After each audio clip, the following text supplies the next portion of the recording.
Fala, meu povo! O Jojo não tá aqui, eu sei que a voz tá diferente. Eu sou o William, né? O famoso gata loira. O Jojo tá comendo uns pastelzinho de Belém lá em Portugal, tá curtindo bem. E aqui na F-Câmara, quando o chefe sai, os gatos tomam conta.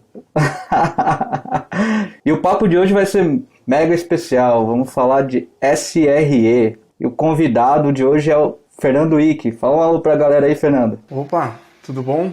Obrigado, William, pelo convite. Estamos por aqui. Tudo certo, eu que agradeço aí. É um prazer falar contigo. Se apresenta um pouquinho melhor pra gente. Quem que é o Fernando Icke? Conta um pouquinho aí da sua carreira, o que você anda aprontando por aí.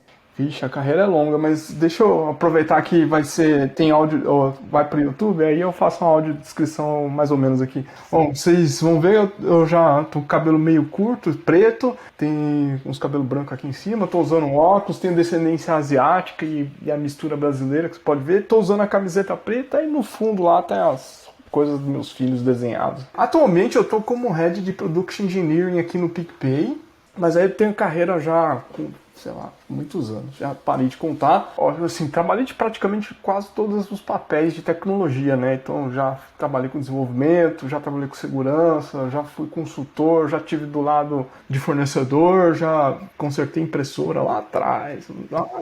E sempre gostei muito de trabalhar com ambientes caóticos, complexos e tal. Gosta de botar a mão na massa. E conta pra gente aí o que é SRE. Putz, a literatura mais original, e é o que eu falo sempre aqui, onde eu tô, é que SRE, na verdade, é DevOps, mas foi com as particularidades do Google. Se você pegar literalmente o que o Brent Steiner fala sobre isso, ele fala que é engenharia de software aplicado a operações de TI ou infraestrutura. A gente, se você olhar assim o costume, a gente vai falar, é sysadmin 2.0, 3.0, mas na verdade, no fundo, é discussão um pouco diferente. É sobre o que os conceitos de engenharia de software aplicado a operações, a grosso modo.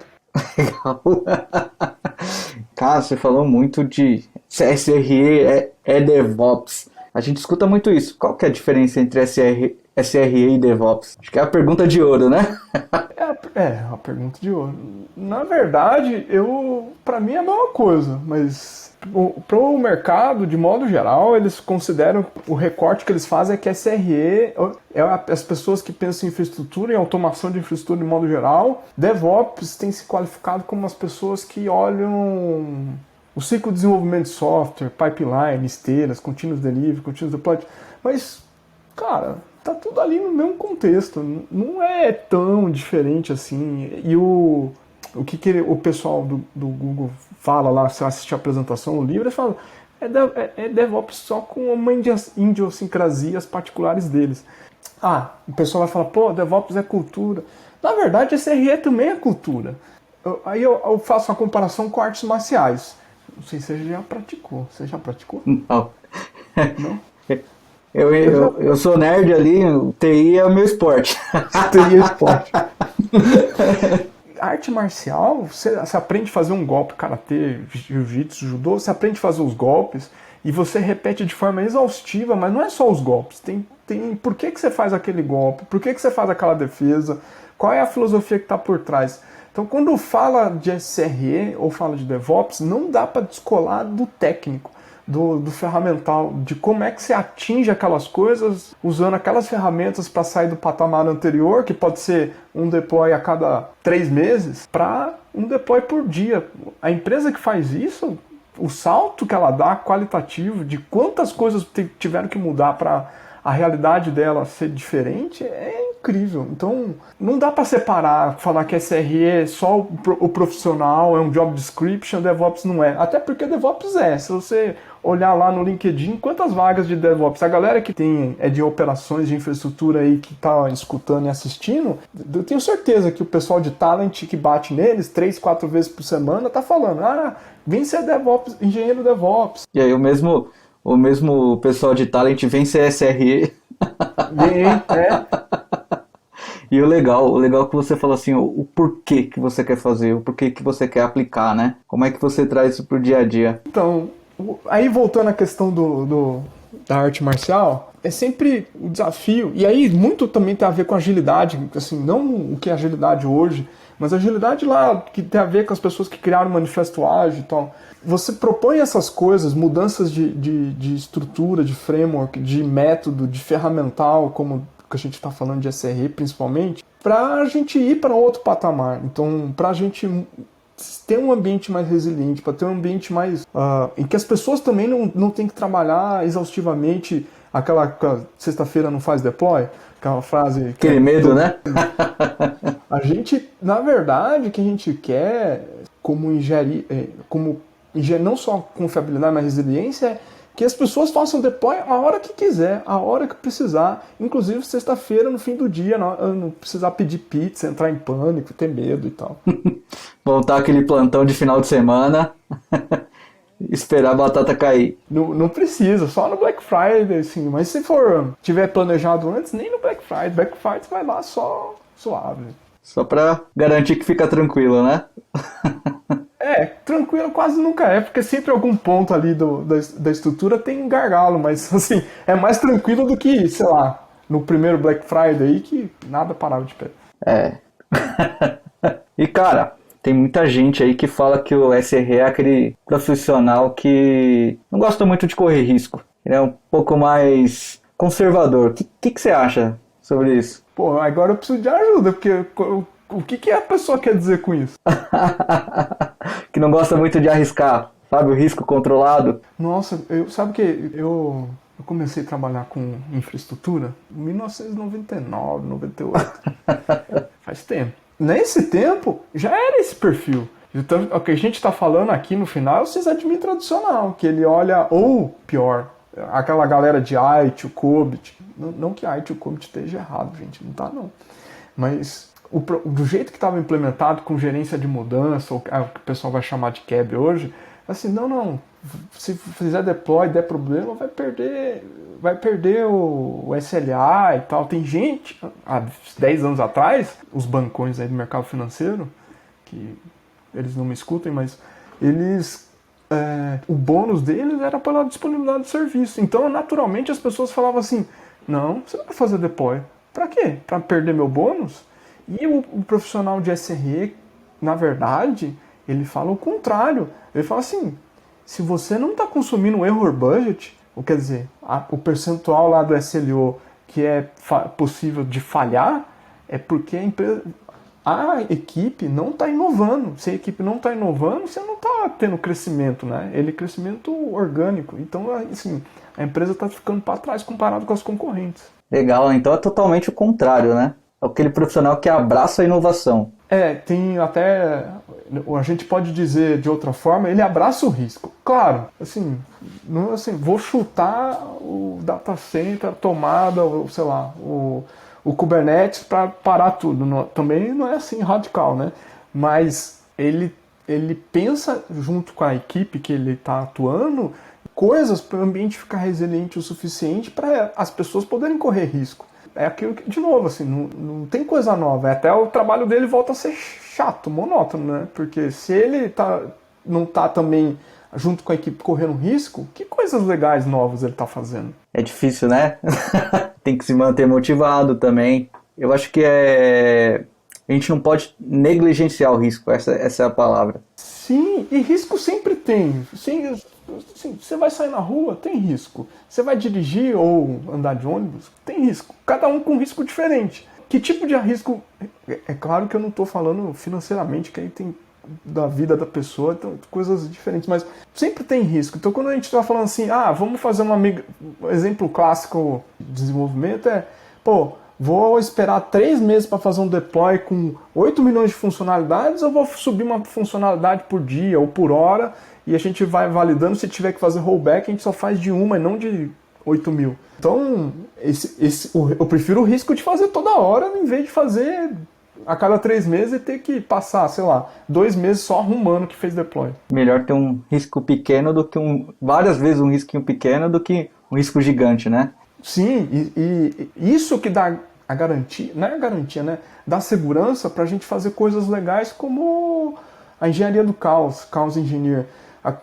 Não dá para, Chaos Engineer fazer ir lá e sair já derrubando tudo. Tem uma história legal o do Jesse Robbins. Jesse Robbins trabalhou na Chef, que é uma das empresas aí de infraestrutura como código e tal, de muito tempo. E ele foi trabalhar na Amazon. E aí, reza a lenda, né, que eu não ouvi isso dele, eu ouvi os outros comentando. Ele era responsável pelos testes de resiliência dos serviços. E um dos papos era, cara, vamos derrubar o data center para saber o que acontece. E aí a galera falou, não vamos derrubar, senão a gente vai chamar lá o antigo CEO. Ele falou, pode chamar, a gente quer saber o quanto é resiliente.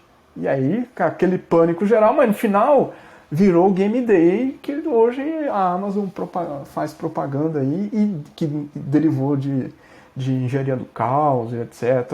A roda do desafortunado, Wells of Mr. Fortune do SRE. Então, trabalhar com erro budget e ter essa resiliência e confiabilidade permite a gente fazer essas coisas que são legais, são divertidas. São interessantes, que justificam os nossos cabelos brancos, né? Opa, eu tenho vários. E cara, você falou aí algumas vezes error budget. O que é isso? O que é esse error budget aí? Error budget é um negócio bem interessante, porque todo mundo conhece SLA, né? Então, Service Level Agreement. Todo serviço que você contrata, ele tem, sendo gratuito ou não. A gente não costuma ler lá os termos de uso de um serviço, mas lá ele diz qual é a disponibilidade que tem do serviço e qual é o retorno, assim, o serviço ficou indisponível por 10 horas, isso comeu 10% da SLA. Isso volta em desconto ou reembolso por parte da empresa que está prestando o serviço. O SLO, ele é essa perspectiva, mas não na perspectiva do negócio inteiro do cliente externo, né? Ele olha da perspectiva interna. Pegando um exemplo ali de um e-commerce que tenha o carrinho de compra. A gente imagina que o site do e-commerce como um todo, o nível de serviço, de disponibilidade dele, pode ser maior do que o carrinho de compra, porque é a vitrine. O carrinho de compra, ele tem que ter um serviço alto, de disponibilidade alto, mas é aquele serviço ali, quanto aquele carrinho tem que estar disponível para transação, que é o que a gente pessoal de Service Level Object. E o contrário disso é o error budget. Então assim, o meu SLO do carrinho do microserviço que cuida do carrinho é de 98%. Quer dizer que o error budget é 2%. Quer dizer que o negócio, né, suporta uma margem de erro para aquele serviço de 2%. Isso pode ser com falha de deploy, isso pode permitir experimentação do tipo de fazer teste AB dentro de um canary release. Isso permite a equipe não entrar naquele desespero que você comentou antes, do cara assim, a SRE gosta de ser seguro e tal, não gosta de arriscar. Na verdade, tem que gostar. Isso é fantástico, né? Isso que traz a flexibilidade pro dia a dia de uma squad, de uma empresa, né? Até porque se uma empresa não inova, ela não se torna competitiva. E pior, ela fica restrita a um gueto, né? Ou ela se torna irrelevante. Isso afeta até em quantidade de profissionais que querem trabalhar lá. É bem interessante. Se você vai olhar os eventos de tecnologia e fala assim, aqueles casos de Kubernetes, ou você pode falar assim de escala de um serviço num framework de Spring Boot ou outro em Go, você fala assim, eu quero trabalhar com aquele cara lá, olha o tamanho do caso ali, olha as coisas legais que eles fazem. E você fala assim, não quero trabalhar num lugar que a galera não deixa fazer deploy porque tem medo de quebrar, porque o dev é incompetente. Você vai escolher o quê? Eu vou escolher um lugar mais divertido lá, com os casos mais legais. Tem gente que acha que o mais divertido é ser mais conservador. Tá tudo bem, ela pode seguir esse caminho. Mas eu acho mais divertido o caso de milhões de transações e tal. Isso é uma coisa bem interessante, né? Porque é que nem o Game Day da Amazon. É o dia que a gente eleva o nível, né? Eleva o nível como empresa, eleva o nível como profissional. Isso é mega interessante. Sim, e todo mundo tem que ter simulações desse tipo, né? Eu volto ao caso dos bombeiros ali especificamente, que é o caso do Jesse Robbins. Como é que o bombeiro atua? Como é que um bombeiro atua? Ele simula os incêndios, ele simula as ações que eles vão fazer, e isso vira o que o pessoal vai chamar de memória muscular na arte marcial, que assim, você não pensa mais naquele negócio, você já faz naturalmente. Então, assim, Quando você tem é muito comum, galera que trabalha em incidente, ficar muito nervosa, porque na hora que está em incidente, aparece um monte de gente falando, um monte de coisa acontecendo, e você não consegue concentrar no problema, assim, identificar onde você tem que mexer de verdade para resolver aquele incidente. E isso é muito ruim, porque a pessoa, cognitivamente, ela fica alucinada, assim. Quando ela está preparada para aquilo, não para toda a situação, que você não consegue prever, mas aquela situação de caos e que você tem que tomar ação, que você tem que pensar ali, pô, onde eu vou, eu tenho que olhar log, eu tenho que olhar o APM, onde eu olho primeiro, tá? Tem um runbook para eu poder me basear e saber quais são os primeiros passos, ou o escalonamento, quem são as pessoas que estão por trás de mim aqui no outros níveis de escalonamento, para eu poder ligar se eu não conseguir desenvolver. Quando a pessoa tem essa segurança, ela consegue resolver um incidente muito mais rápido, né?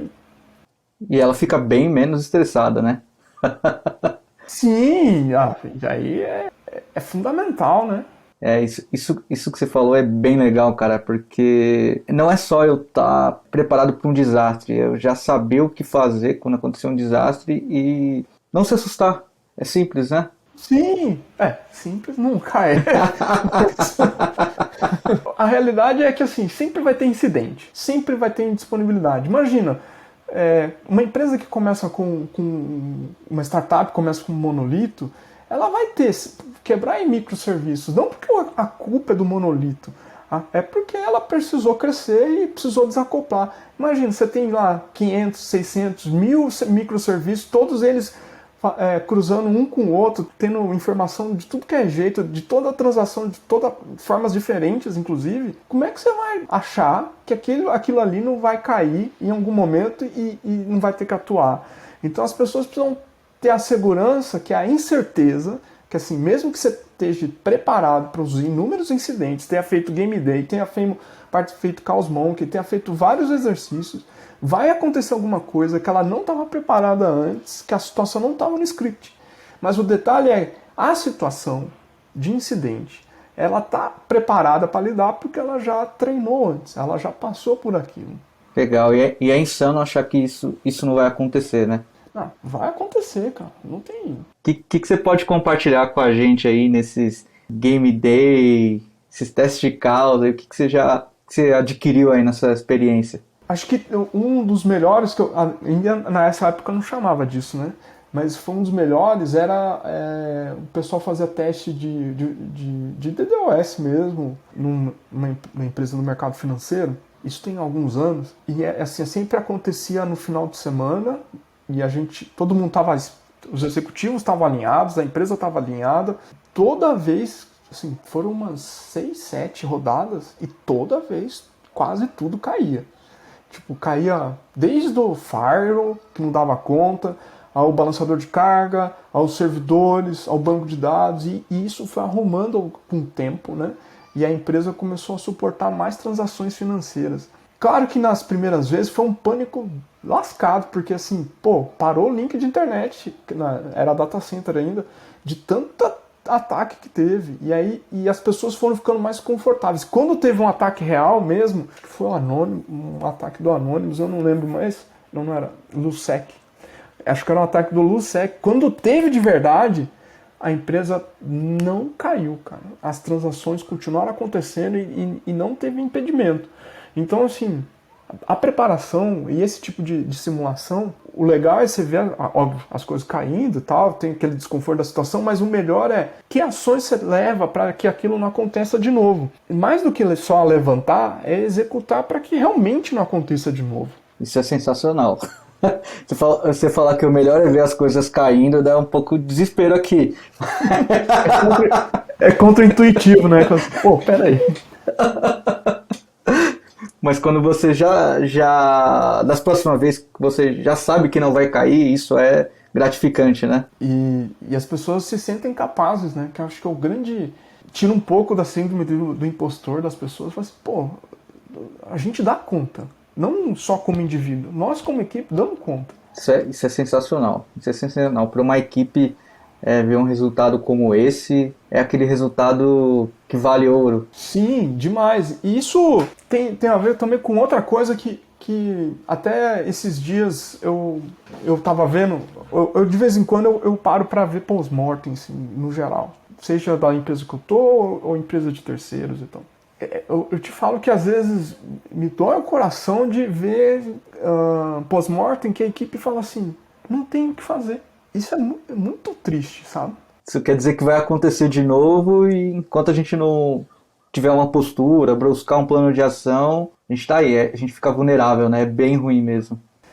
E olha só, esse caso especificamente que eu tô comentando demonstra o quê? Que a equipe não se sente preparada, que ela está resignada a inovar. Então, assim, imagina, vai estourar o error budget daquele serviço especificamente. Não tem SRE mágico que consiga resolver, porque a equipe desistiu. E ela não está propensa a aprender com o erro. O erro não do erro dela especificamente, de um incidente, sabe? E aí acho que tem muito de como os gestores e a organização está preparada para aprender através dos incidentes. Se você olhar a aviação especificamente, eles olham isso com muita seriedade. Assim. Claro que tem situações e situações por exemplo, você pega o caso do 387 MAX, tem negligência por parte da Boeing e tal, mas quando você pega, até esses dias atrás eu estava com uma das equipes que trabalham comigo, a gente estava conversando e aí eles estavam falando assim, pô, o que a gente quer de gráfico para ver as coisas? Aí eu peguei os dados da caixa preta no relatório de incidente de um dos aviões que caíram e falei assim, ó, tem que ser um negócio desse aqui. Aí eles, mas o que é isso? Aí eu fui explicando, falei, ó, esse gráfico, eu não sou aviador, eu não entendo de engenharia aeronáutica, mas eu consigo interpretar o gráfico. Se a gente está trabalhando com observabilidade ou qualquer gráfico, a gente não consegue colocar naquele gráfico, reduzir a complexidade para que a pessoa entenda, é a mesma coisa do incidente ali que o cara falou assim, pô, mas eu não sei do que tirar, não sei de onde resolver. Pô, mas ele teria, se você pensar em engenharia de software, poderia trabalhar com circuit breaker, ele poderia trabalhar com feature flag para desabilitar a funcionalidade naquele momento. Tem várias coisas que poderia trabalhar ali no ponto de vista de engenharia de software. Então, uma coisa que eu comento muito com a galera que trabalha de infra e que vem conversar comigo, eu falo assim, o que você vai aprender de engenharia de software? Para ajudar o desenvolvedor lá a criar a solução para melhorar o error budget, para melhorar o SLO. O principal é, quando tiver um incidente, como eu estou comentando aqui, o que a gente aprende de verdade para não fazer de novo? Legal, e que sacada essa que você falou? A gente fala muito de tecnologia, pô, eu vou usar Kubernetes, eu vou usar um API Gate, um circuit break específico, mas no diferencial, quando é que eu vou saber o meu problema? Se eu tenho um problema ou não, são esses indicadores, né? Essa visão. Achei fantástica essa sua analogia com a caixa preta do avião. Mas é porque, no final, é isso, né? Assim, imagina, um avião, sei lá, tem mais de 100 mil peças. Um avião grande, de Boeing, essas coisas, Airbus. E o nosso ambiente ali? William, sem dizer quem é o cliente que você trabalha, quantos serviços ou quantos componentes tem lá onde você trabalha? Milhares. Não é? E a gente é muito pior do que a aviação, porque tem a documentação de todos, de como é que rodam? Impossível. Qualquer lugar que falar que tenha, é impossível. Não é? As pessoas estão preparadas para suportar parte dessa complexidade toda, ou toda a complexidade existente? Acho que é impossível. A gente só consegue estar preparado com simulações.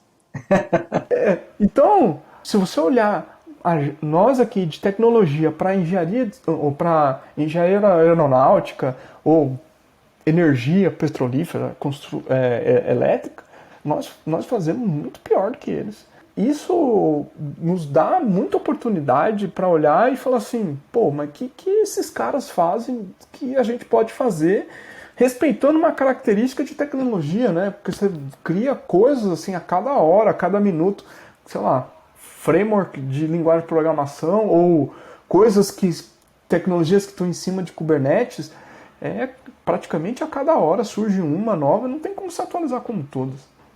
Exatamente. Nós temos o vício por tecnologia nova, né? Tudo que é novo, a gente quer usar, quer experimentar, e a gente esquece um pouquinho dessa parte que vão nos garantir dormir bem, ter menos cabelos brancos. Vendo os cabelos brancos. E isso faz a gente tomar algumas escolhas difíceis, assim, né? Então, do tipo, imagina, você que é SRE, você no geral, então não você, William, que a SRE não só cuida de infraestrutura. Se você olhar especificamente lá que está no Google, como é que é o profissional, e não só no Google, mas no geral, mesmo no modelo lá do Spotify, de Squad, sempre tem uma pessoa de operação próxima. Não quer dizer que a pessoa está 100% na equipe, mas sempre tem uma pessoa de operação próxima. Essa pessoa, ela está ali para ajudar na definição de arquitetura de um serviço. Então, assim, vamos usar tudo do última versão? Mas o fornecedor de cloud suporta a última versão? Putz, não. A gente vai correr o risco de suportar? Ou nós, por nossa conta? Se a gente acha que sim, beleza. Mas você vai conseguir inovar, fazer tantas coisas legais se você tiver que só trabalhar para suportar a última versão de Kubernetes que o provedor de cloud não suporta? Ou do framework específico, ou um CI/CD ali que a equipe fala assim, não, eu quero fazer um CI/CD diferente do resto. Mas eu vou ter que ficar preso nesse CI/CD, mantendo só para vocês, e o resto vai usar aquele outro. Não é melhor a gente tentar evoluir o outro ali e fazer discussões mais para ver o ganho em escala do que só olhar uma equipe? Então, o SRE pode fazer esse tipo de provocação. Legal, é colaboração, né? Colaboração. E ele está numa posição estratégica, se ele está ali próximo de uma equipe, né, ele não é uma equipe centralizada, que hoje a gente vai chamar de equipe de plataforma na maioria dos casos, de rampar a equipe junto com as pessoas de qualidade, junto com as pessoas de segurança, de olhar e falar assim, mas, sei lá, vamos colocar uma ferramenta de SAST no seu pipeline, ou vamos fazer um teste ali, vamos quebrar as coisas aqui, mas vamos fazendo um pedaço do kernel release ali nos 5% dos usuários só para ver se a aplicação ela responde bem. Então ele consegue, se ele estiver pensando assim, não só na infraestrutura, quero tirar a CKA, virar o cara da galáxia de Kubernetes da empresa, ele se importar com o que a aplicação faz e como ela se torna mais confiável e resiliente, ele vai ser um profissional diferenciado. Acho que isso aí que você falou é uma informação que vale ouro, viu? O SRE, ele não só conhecer de infraestrutura, mas conhecer como funcionam as tecnologias envolvidas, numa visão do desenvolvedor, e conhecer como funciona o negócio, né? E com a licença poética, assim, gente, eu fui sysadmin e, assim, manter infraestrutura não é a parte divertida do negócio. Quando você olha os números da aplicação, elas são muito superiores à infraestrutura. A infraestrutura é parte disso, assim. Eu não sei você, mas eu implementei na mão Kubernetes sem precisar de provedor de cloud lá, seguindo o hard way do Castle Hightower. Quem precisa fazer isso hoje? É igual, sei lá, há 15 anos atrás, eu tinha que compilar o kernel do Linux para configurar uma impressora matricial. Primeiro que o matricial quase não existe mais. Segundo que ninguém sabe o que é uma porta paralela de computador. Terceiro, que isso aí tornou irrelevante, porque tem tanta camada de abstração que não precisa mais. Então, não precisa sofrer, né? E aí assim, realmente, não que não tenha que fazer, tá? Não estou dizendo que você não tem que aprender Kubernetes. Você realmente saber administrar um Kubernetes vai tornar você relevante para a empresa que você está e para o mercado? A pergunta é profunda, né? Mas eu diria assim, eu complementaria a sua pergunta, o quanto isso vai impactar no meu dia a dia, quanto de esforço que eu vou dedicar e qual que é o resultado. É bem interessante. Não é porque eu sei que o pessoal de talent, e é o trabalho deles, se você tiver CKA, né, você tem chance aí de arrumar um emprego bacaníssimo. Mas como era LPI no meu tempo, assim, isso não sustenta você profissionalmente. O que vai sustentar é o conhecimento, o esforço de você estudar para a certificação e como é que você consegue aplicar isso junto com as outras habilidades que você tem, se você for SRE, para manter as aplicações no ar e elas ganharem mais confiança, mais resiliência e escalabilidade. Com certeza. Cara, a gente fala muito de incidente. Quais foram as maiores dificuldades que você já teve aí no post-mortem, principalmente naquelas empresas que estão começando ali com SRE? Rapaz, acho que primeiro a maior dificuldade num pós-mortem, numa empresa onde não tem ninguém que fez isso seguindo uma boa prática, então, é não apontar os dedos. É muito comum. Mesmo nas brincadeiras, as pessoas apontarem os dedos. Que é assim como, aí tá numa reunião, não vamos chamar o fulano não, porque da último incidente foi ele que derrubou tudo, e fica aquelas piadinhas e tal, que na hora é engraçado, mas assim... Contraprodutivo.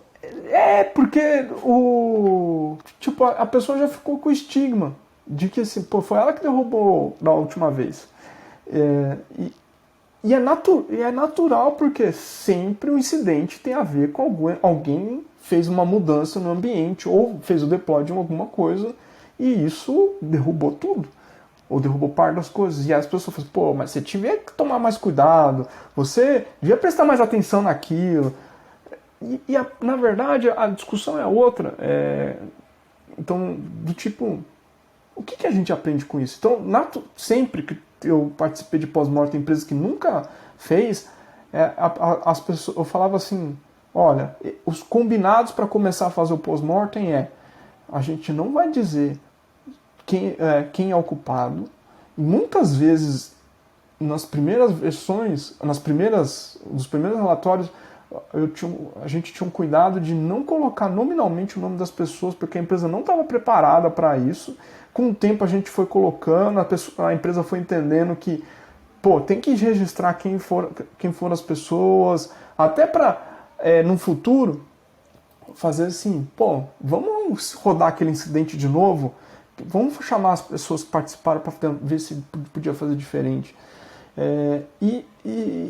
Isso é uma cultura que leva tempo para mudar. Então, se eu implementar pós-mortem, a primeira coisa que eu tenho que fazer é fazer alguns combinados para que as pessoas não fiquem estigmatizadas sobre culpa, sobre inibir de fazer inovação, de não consumir o error budget, porque aí a gente tira alguns vieses do pós-mortem. O pós-mortem só não vira um negócio chato. Não que ele seja incrível, não, porque realmente é um pouco chato de fazer. Mas ele deixa de ser aquele negócio tedioso. Mas eu tenho que fazer aquele negócio, eu tenho um monte de demanda. Então, não, vamos fazer, porque a gente vai gerar backlog, a gente vai poder trabalhar nesse backlog e a próxima vez a gente vai estar preparado para lidar com a situação. Sensacional, né? É a oportunidade de evoluir. Não é? E acho que isso... Acho que tem muita empresa hoje no Brasil que já faz bem pós-mortem. Claro que não são todas, mas assim, aquelas que aprendem pelo incidente, elas são nitidamente melhores e mais respeitadas, porque o pessoal aprende, a engenharia de software, a engenharia da empresa, ela cresce mais rápido. Ela ganha maturidade mais rápido. Legal, né? Eu acredito muito nisso, né? A oportunidade de crescer. Oportunidade de se tornar melhor. Eu preciso ser melhor do que eu mesmo, como eu era ontem. Né, acho que o grande legal disso, assim, não é só a gente aqui que estamos falando, né?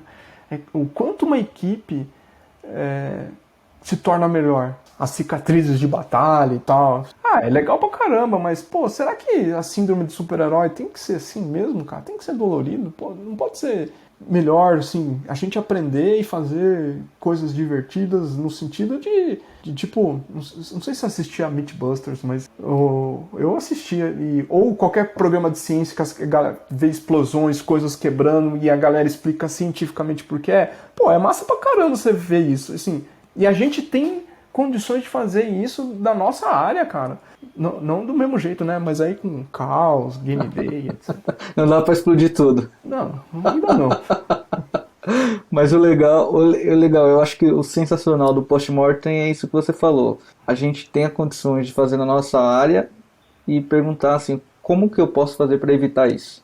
Acho que é sensacional. Eu vejo muito mais uma coisa positiva do que negativa. Não é? Teve uma vez eu fiz uma oficina pré-evento de DevOps Days. E aí tinha uma galera lá de tecnologia e a gente estava olhando um problema que deu, um exemplo que eu tinha dado de um acidente de avião. E, cara, adivinha quem que sacou qual era o problema? Não era pessoas de tecnologia. Era um engenheiro químico que estava saindo da área petrolífera e indo para tecnologia. Aí ele falou, isso aí que você está falando, a gente já simulou situações parecidas. E a gente tem esse tipo de exercício na nossa área. Olha que louco. Isso que é interessante, é a área de tecnologia que veio para inovar aprendendo com as outras áreas. Uma coisa de louco, né? É louco. E é o que eu falei assim, acho que a gente faz muito pior que essas outras áreas em algumas coisas. Então, principalmente essa sobre aprender com os incidentes, né?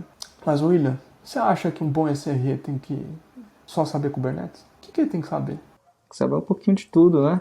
Eu também acho, mas eu tô numa posição de gestão ali. Você acha que você pode responder melhor que eu? Você acha que um SRE precisa saber codar? Acho. Precisa saber orientação a objetos, tudo, ou montar um script? Depende. O que eu acho, de modo geral, assim, para a maioria das pessoas que são de infraestrutura, são SREs, criar scripts ou pequenas aplicações em Go, ou em Python, em Shell, vai resolver o problema. Quando a gente está falando em empresas que tendem a ganhar escala muito rápido, ou que eles vão ter picos que tem que fazer ele pensar fora da caixa, aí ele tem que aprender coisas que aprender mais do que só fazer script. Por exemplo, se você for naquele conceito do SRE que está atuando para suportar uma aplicação, você vai ter que aprender orientação a objeto. Porque a aplicação for feita em Java, por exemplo, ou em .NET, isso aí Ruby, Python, é parte do core da atuação da equipe. E você está inserido ali. Então, você tem que saber. E às vezes você vai ter que escrever código para aquilo lá. Diferente se você é uma pessoa que cuida de infraestrutura tradicional, em cloud, que fazer só scripts resolve. Então, mas eu acho, assim, de coração aberto mesmo, de que não que todo mundo tem que ser, mas quando a pessoa sabe programação, ela consegue debater com o desenvolvedor em outro patamar. Eu concordo.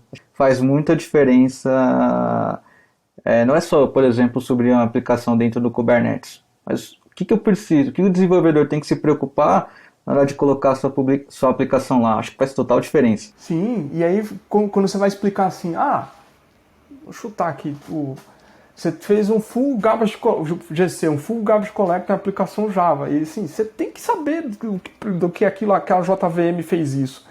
Pô, às vezes, vamos imaginar, você tá ali preparando pro Black Friday, a galera tá desesperada, fazendo um monte de coisa, pô, só você consegue parar pra olhar isso. E aí sim, você vai falar assim, não, cara, não é meu job description, e aí eu não vou fazer isso. Assim, a galera se arrebentando lá e você assim, não, só Na vou zona fazer de conforto. só vou fazer script. Então depende do contexto, você tem que dar um mergulho ali, né? Ah, legal. Isso aí já é uma boa linha de início, né? Vamos pensar assim, acabei de ler o livro do Google. SRE é maravilhoso. Por onde eu começo? O que você recomendaria aí? Mas aí eu tenho uma pergunta, William, assim, para poder responder. O que o mercado quer ou o que diferencia a pessoa no mercado? O que diferencia a pessoa no mercado, né? Acho que é mais interessante. O que o mercado quer é basicamente assim, pô, você é o cara que domina essas tecnologias de infraestruturas atuais, então, provedor de cloud, Kubernetes, até montar, quem sabe, um CRD lá dentro. pipeline e coisas do tipo. Mas um profissional, o que diferencia você é que o SRE, depois que você lê o livro, o SRE ele olha o negócio, ele se importa com as métricas de negócio. Então, do tipo, o que seriam as métricas de uma aplicação? O tradicional, vou olhar CPU, vou olhar disco, vou olhar não sei o que. Mas na verdade quantos erros 500 são toleráveis? Ou que fluxo transacional ali não pode parar? Essas são perguntas que um SRE tem que fazer para ele saber qual é o tamanho de acoplamento de um serviço para o outro existe, para ele falar assim, mas aqui acho que a gente vai precisar quebrar o serviço, ou juntar o serviço, ou colocar outra coisa aqui para contornar, porque esse nível de acoplamento, se um cair, cai o outro. E aí o error budget vai embora. Legal, né? E eu acho que para complementar, né, como que eu olho para como que eu sei se a saúde da minha aplicação tá legal, se olhar CPU e memória? Não é? É só olhar dando retorno 200 no health check? Não é. Show de bola. Então, pessoal, esse foi o nosso Orange Juice de hoje. Esse bate-papo foi mais que especial aí de um assunto que eu gosto muito, que é SRE. Fernando, manda uma mensagem para o pessoal aí. Obrigado vocês que nos assistiram e nos ouviram. Tem muito material bacana, então eu recomendo os livros de SRE do Google, se vocês quiserem aí alguma material de referência. Também recomendo muito dar uma lidinha no projeto Fênix, do Gene King, que conta bastante aí sobre como é que é esse mundo de DevOps e tal, e como é que você pensa no negócio, em escalabilidade e tal, ver gargalo, é bem bacana. E se quiser me acompanhar aí nas redes sociais, assim, Fernando Ike no LinkedIn, Fernando Ike no Twitter. Eu tenho um site, um blog, mas ele está desatualizado. Eu estava escrevendo até ontem um texto nele, espero publicar nos próximos dias, que também é fernandoique.com. Não me adiciona no Facebook, porque eu não olho. Então, se quiser falar comigo no Twitter ou no LinkedIn. Então, pessoal, mais uma vez, obrigado por ficar até o final desse Orange Juice. O papo foi sensacional. O próprio Fernando tem bastante material gratuito, eu mesmo acompanho ele já tem um tempo e já aprendi bastante com o material dele. Me sigam no LinkedIn, tá aqui na descrição. Segue o Orange Juice nas redes sociais e até a próxima. Até semana que vem.